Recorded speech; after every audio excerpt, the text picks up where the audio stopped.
Bienvenidos y bienvenidas a Enclave Política. La masacre carcelaria en Ecuador ya suma más de 300 asesinados. Se habla de 324 oficialmente. En lo que va de este año 2021 serían 324 los muertos en este país. Y la solución no se observa en el corto plazo. Y además, la reacción del régimen de Guillermo Lasso ha sido, el día de hoy, señalar que se trata de una conspiración y un acto de terrorismo para conmocionar la nación. Pero lo de fondo no queda claro aún.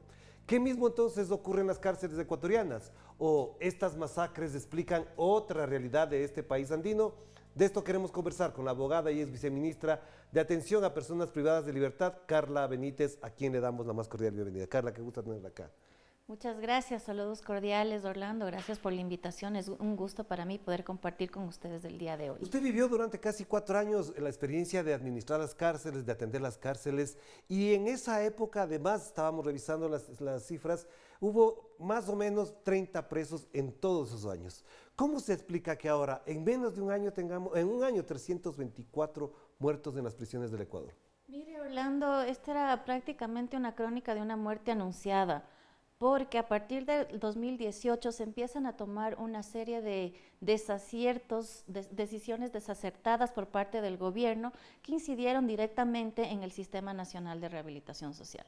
Por una parte, la pérdida de la institucionalidad. En el 2018 se desaparece el Ministerio de Justicia, amparado en una política de austeridad que venía impulsando el gobierno del momento. Sin embargo, paradójicamente crea dos instituciones. ¿Qué implica eso? 2 presupuestos, 2 unidades de apoyo correspondientes, unidades administrativas, financieras, etcétera, ¿no? Es decir, se crean estas 2 instituciones, desaparece el Ministerio de Justicia y empiezan a acontecer acompañada de unas decisiones incorrectas como la eliminación de un modelo de gestión penitenciaria que ya venía implementado, que venía funcionando, es así que las muertes estaban controladas, que los incidentes al interior eran reducidos y que se implementaba una política de rehabilitación social, que posiblemente era perfectible, pero que estaba dando resultados, que estaba encaminada. Ya, pero en esos años, del 2018 hay 15 muertos, del 2019 hay 32, el 2019 ya hay 52 y este año son 324. ¿Por qué entonces eso se vuelve un incremento regular y consecutivo? Se eliminan las políticas de rehabilitación social, estas políticas que estaban encaminadas al cero ocio, es decir, dotar a los privados de libertad de habilidades y capacidades como las educativas, como las laborales. Las deportivas también. Las deportivas, sí, culturales, de salud incluso, y fortalecimiento con sus vínculos familiares. Todo esto dentro de una política integral, donde por supuesto la seguridad cumple un papel fundamental y un rol importante para la ciudadanía, para el Ecuador, para el país, ¿no? Se deja este modelo de seguridad, este modelo de gestión penitenciaria sin efecto y empiezan a ocurrir todos los incidentes penitenciarios. No existe una clasificación de personas privadas de libertad de acuerdo al nivel de peligrosidad, es decir, vimos en las masacres del fin de semana que incluso personas procesadas fallecieron. No estaba determinada su responsabilidad penal. De hecho, hay una persona que incluso ya se publicó, el día viernes en la mañana recibió su orden de libertad y no procesaron la salida. Esas son las inoperancias que está viviendo hoy por hoy el sistema penitenciario del país. No se puede ni siquiera hablar de rehabilitación social porque la rehabilitación social y su finalidad no se está cumpliendo. Ahora, le pregunto, Carla, porque también es importante, desde la vocería oficial se ha dicho que el problema medular o neurálgico de lo que está pasando en las cárceles tiene que ver con el narcotráfico y que el enemigo fundamental es el narcotráfico. ¿Es efectivamente el narcotráfico la razón que explica esta crisis? ¿Hasta dónde las bandas criminales de las que se habla mucho son las que componen en realidad el servicio de seguridad interna de las cárceles? Mire, Orlando, hay un análisis importante que realizar. Las bandas siempre han existido.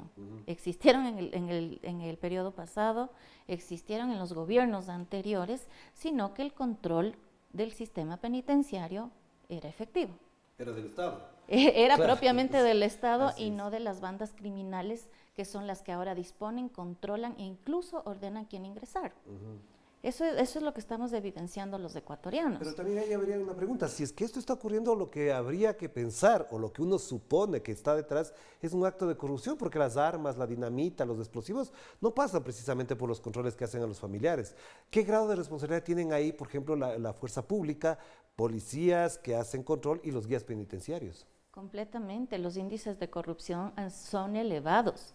Para tramitar una prelibertad de una persona privada de libertad que no tiene acceso a recursos económicos, puede tomar de 5 a 6 meses, incluso al interior del Servicio Nacional de Atención a Personas Privadas de Libertad, ¿Ya el SNAI. declarándole inocente o cumplió No, la pena? no, tan solo armando el expediente para que el juez le pueda dar un beneficio penitenciario, puede tomar de 5 a 6 meses.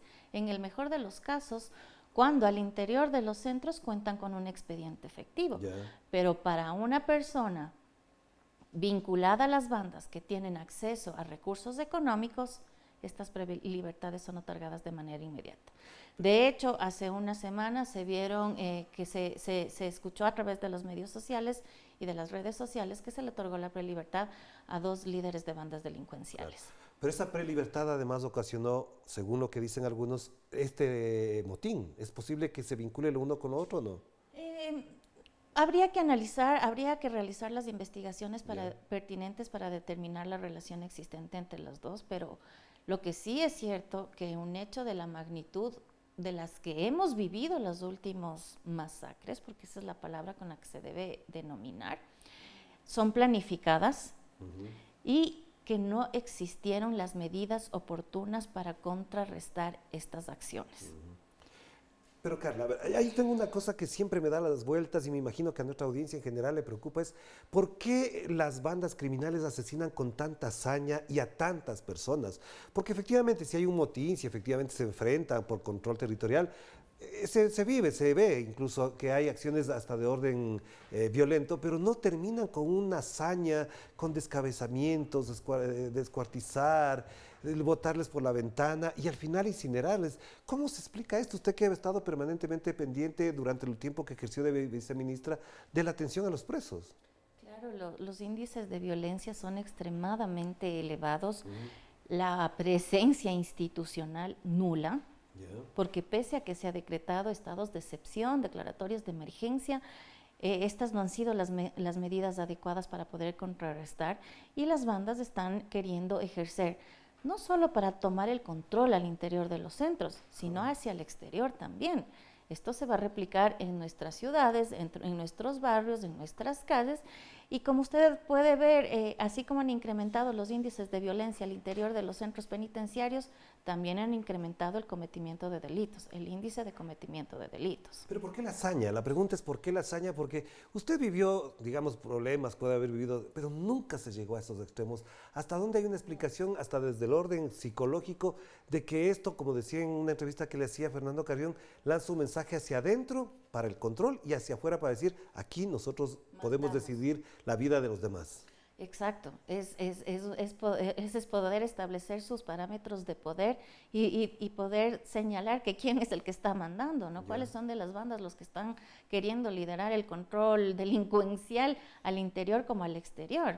Se están marcando problemas mucho más que estructurales. No hay control al interior ni tampoco al exterior.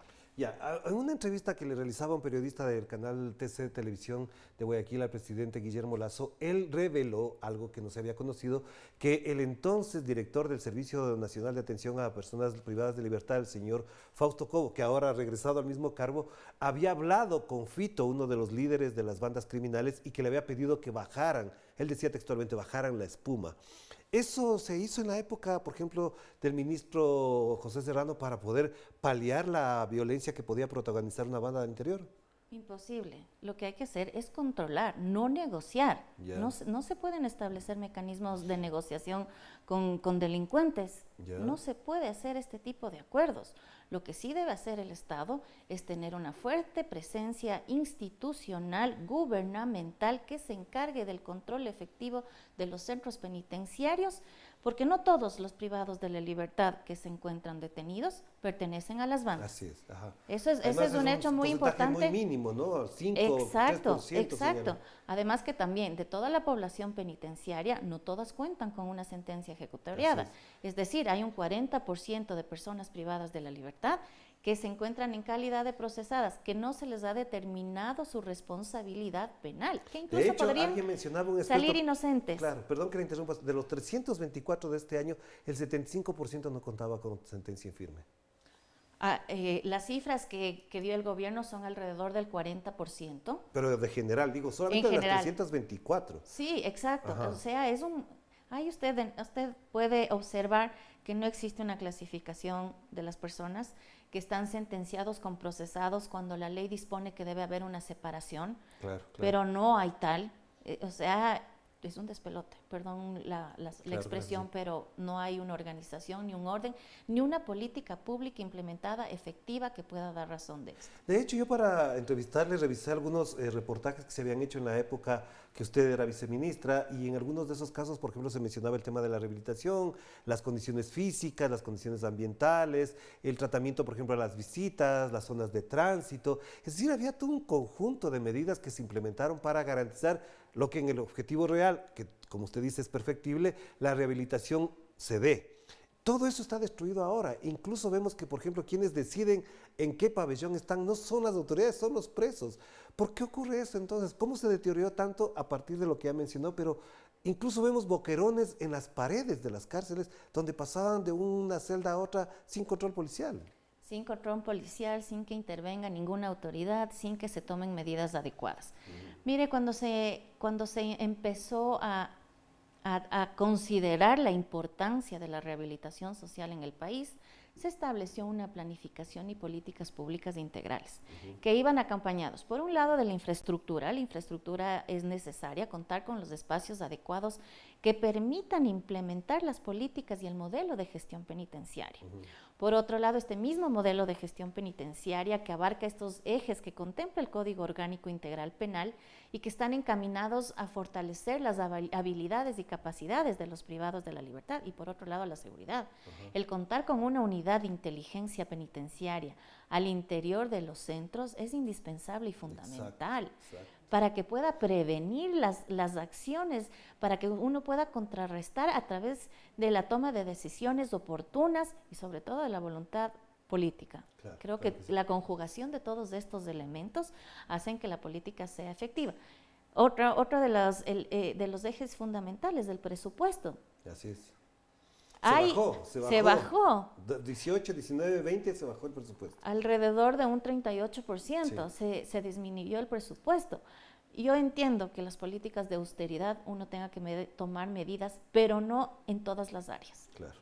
Sobre todo el tema de seguridad es no vital, puede, porque cuando en un país existe seguridad, el desarrollo social puede surgir, claro. va de la mano.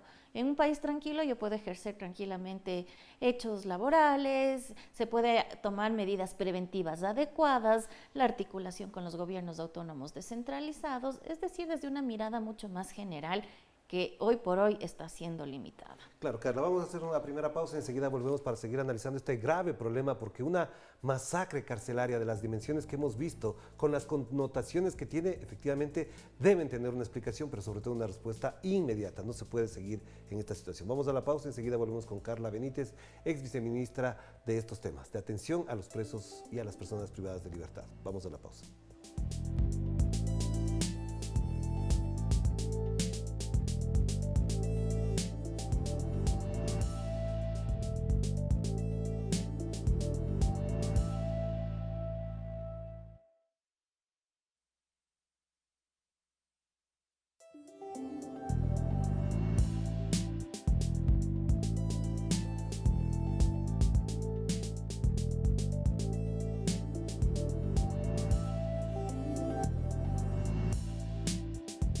Estamos de vuelta aquí en Enclave Política a través de Telesur, la señal informativa de América Latina y del Caribe también, por supuesto. Y seguimos conversando con Carla Benítez a propósito de esta crisis carcelaria, masacre carcelaria en el Ecuador, que no solamente espanta, sino que espeluzna ya. Carla, una de las cosas que me sorprende es que el día de hoy el vocero presidencial El señor Carlos Gijón ha dicho que no se trata de un motín, que no es un acto delincuencial, sino es una conspiración y un acto de terrorismo que conspira para la destitución del presidente. ¿Hasta dónde esto justifica, explica o aclara lo que pasó este fin de semana? Orlando, el querer justificar o argumentar hechos que no tienen relación con lo que ya hemos venido viviendo en el sistema penitenciario es desconocer la problemática. Y eso va a incidir de manera directa en la toma oportuna de decisiones y de intervención. Claro. Si bien es cierto, el directorio del Organismo Técnico de Rehabilitación Social, que es el ente que maneja la política pública de rehabilitación social en el país, ha estado instalado y ha estado sesionando de manera permanente, se requiere mucho más allá de reuniones, de planificación y de sesiones, sino ya propiamente de acciones, de acciones concretas que ayuden que coadyuven a solucionar la crisis penitenciaria que enfrenta hoy por hoy el país. Usted ha visto y todos los ciudadanos hemos visto que Guayaquil sigue siendo el foco de atención y claro, alrededor de un 40% de la población penitenciaria del país radica en Guayaquil, en el centro regional, en el femenino, en la penitenciaria del litoral, como se le conoce, existe un CDP también. Entonces es importante darle el nombre que corresponde a la situación que ha sucedido. Se trata de un motín. Se trata de fuerzas, de bandas delincuenciales que están queriendo tomar el control del cometimiento de delitos desde el interior hacia el exterior. Pero usted bien dice, Carla, porque si el diagnóstico es que es una conspiración, un acto de terrorismo, lo que harían es buscar a los culpables de la conspiración, y en este caso el presidente ha dicho que el triunvirato de la conspiración es Rafael Correa, Jaime Nebot y Leonidas Issa. Si fuese así, detengan a ellos tres, metan los presos, resuelvan el problema. Pero parecería que si les meten a ellos no van a resolver el problema. Exacto, y lastimosamente, mientras no se tomen las medidas oportunas, incidentes como los que hemos visto, y ya de manera frecuente, claro, seguirán sucediendo. Pero otra pregunta más a propósito del tema. El día de ayer, en la noche, a las 23 horas, el presidente de la República le acepta la renuncia al jefe del Comando Conjunto de las Fuerzas Armadas, pero el control policial es el que se ejerce sobre las cárceles, mientras que la comandante de la policía, la señora Varela, sigue en el cargo. ¿Cómo se entiende que destituyen al jefe del Comando Conjunto de las Fuerzas Armadas y no a la comandante de la policía? Sí, hay cosas que no se entienden de las decisiones que está adoptando el gobierno. Este es un tema que debe ser atendido de manera inmediata. Parte de la corrupción también es el no contar con personas adecuadas a cargo de los cargos a los que les son encomendados. Y hay que recordar que la Constitución del Ecuador establece que los funcionarios públicos son responsables tanto por las acciones como por las omisiones. Así establece nuestra Carta Magna y son disposiciones que deben ser consideradas y tomadas en cuenta. El no contar con el personal suficiente, con el presupuesto suficiente, un presupuesto que permita retomar las condiciones de infraestructura tecnológicas de seguridad, el contar con personal preparado. Los agentes de seguridad penitenciaria deben tener una capacitación y una formación específica para el cargo que están cumpliendo. No pueden ser los policías, por supuesto. Ni los militares, ni los policías ni los militares, porque requieren de otro tipo de capacitación y de formación. Ya hemos visto en determinadas circunstancias que estuvo a cargo del SNAI, de esta institución gubernamental que se hace cargo de los centros penitenciarios en el país, un policía que no dio resultados, que no se implementaron las políticas efectivas en su momento, y también militar. Pusieron a un militar, al coronel Fausto Cobo, que después fue delegado. Ahora, hay una cosa que es muy importante también. El día sábado, casi 12 horas o un poco más de 12 horas, casi 15 horas después, el gobernador del Guaya, el señor Pablo Arosemena, dice que se va a resolver el problema porque por fin vamos a tener escáner faciales para el control interno. Los escáneres faciales no habían en la época de Correa, y si no habían ahora implementándolos, ¿resuelven el problema? Es parte de la solución, ¿no? El dotar de implementos que ayuden a superar los temas de inseguridad de los centros es necesaria. Ajá. Había escáneres incluso de cavidades corporales para no realizar el registro a los familiares que ingresan a visitar. ¿Ya? Es importante mencionar que tras un privado de libertad hay una madre, hay un padre, hay un hijo, hay una familia Así que es. está pendiente de ellos. No podemos criminalizar la pobreza.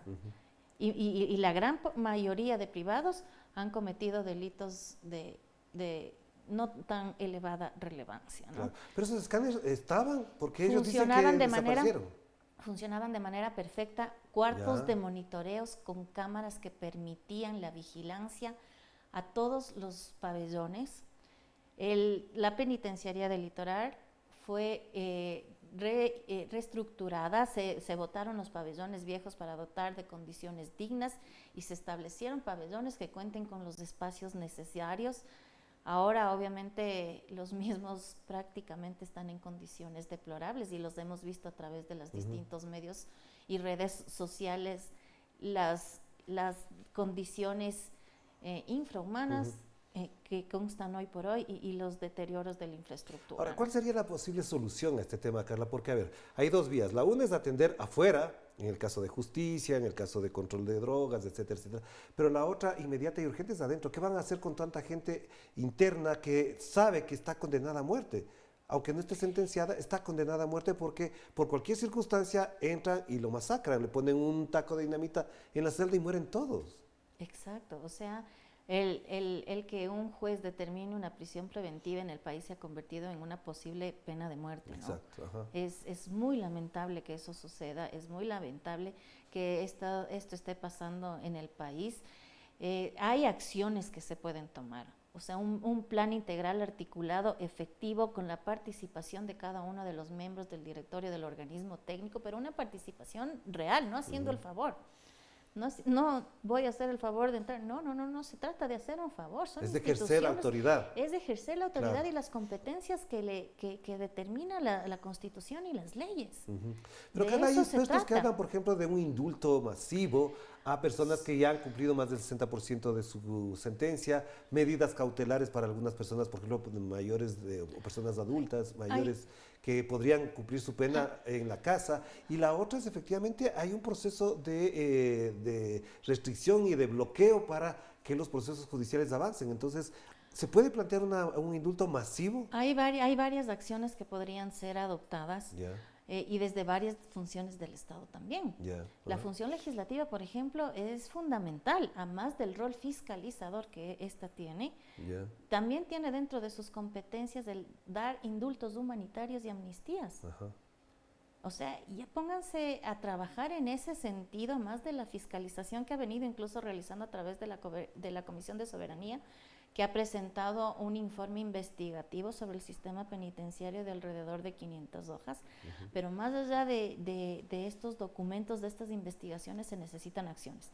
Clasificación de las personas privadas de la libertad, un censo que permita identificar cuántos mismos son los que están privados, cuáles son sus condiciones, establecer registros de expedientes electrónicos que agiliten sus procesos, el tema de los beneficios penitenciarios, como usted bien lo mencionó, cambios de regímenes de semiabierto a abierto, de cerrado a semiabierto a abierto, son medidas urgentes. El presidente puede realizar indultos masivos también considerando parámetros específicos de delitos, dependiendo del tiempo del cumplimiento de la pena, tipo del delito, parámetros que no hayan sido reincidentes, etcétera. No habrá que hacer un Porque análisis además, más profundo para determinar estos parámetros. claro, cuando llegó el presidente Correa al cargo, Lo a la hizo. presidencia, hizo un indulto.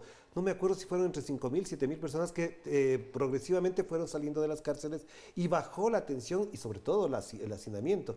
Esto se podría hacer, hay condiciones estructurales urgentes que se pueden hacer, ¿estamos en condiciones de ello?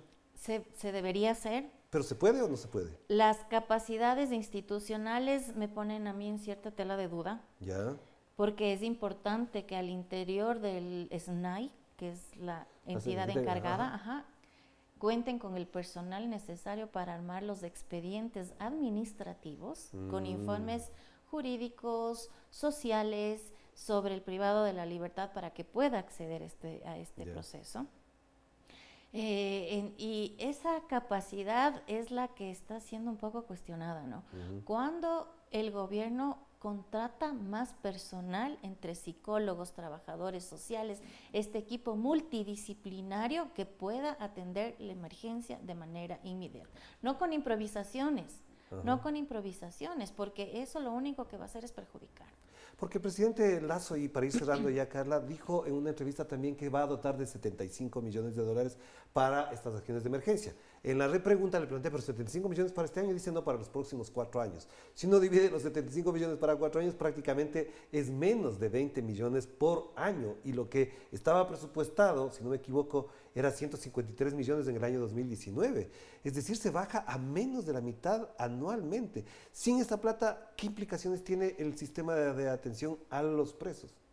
Muchas complicaciones, muchas dificultades, la falta de medidas oportunas y reales que incidan a superar esta problemática y a la larga complicaciones desde distintos ámbitos y que afecten incluso a la seguridad integral propiamente del país.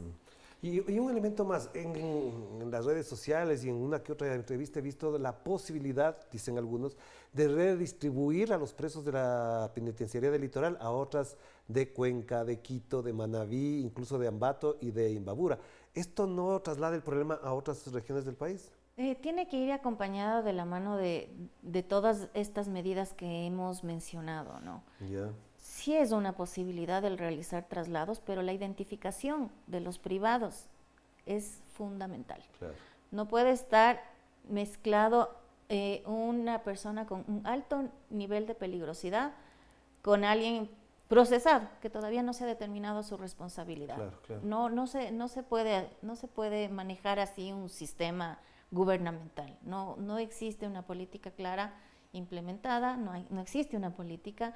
Las acciones parecen ser aisladas, parecen ser acciones parche, como para superar por un momento la problemática, pero que inmediatamente va a volver a explotar, a estallar. Claro, y una cosa que sí quisiera apelar a su memoria inmediata y urgente es el comportamiento de las autoridades. Lo ocurrido el día sábado en la madrugada da cuenta de que la noche, el motín o este acto violento empezó a las 19 horas del viernes, mientras el presidente de la República, el gobernador del Guayas y otras autoridades estaban, el ministro de Defensa incluido además, estaban en un banquete, en una ceremonia de celebración del 264 aniversario de la Infantería de los Marines de los Estados Unidos.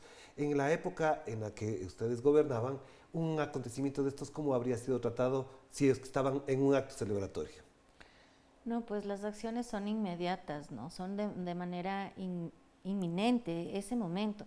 Primero que nuestra presencia a nivel de centros de rehabilitación social era permanente, nuestro trabajo no era de escritorio, era en los centros, conociendo las necesidades, observando las implementaciones de las políticas, vigilando que se cumplan las disposiciones, supervisando que los equipos tecnológicos funcionen, que el sistema de alimentación de Economato sirva para los propósitos establecidos, que si hay un hecho de corrupción, porque lo hubieron, que se denuncien en el momento que sea oportuno y que la justicia sea la que administre las sentencias correspondientes.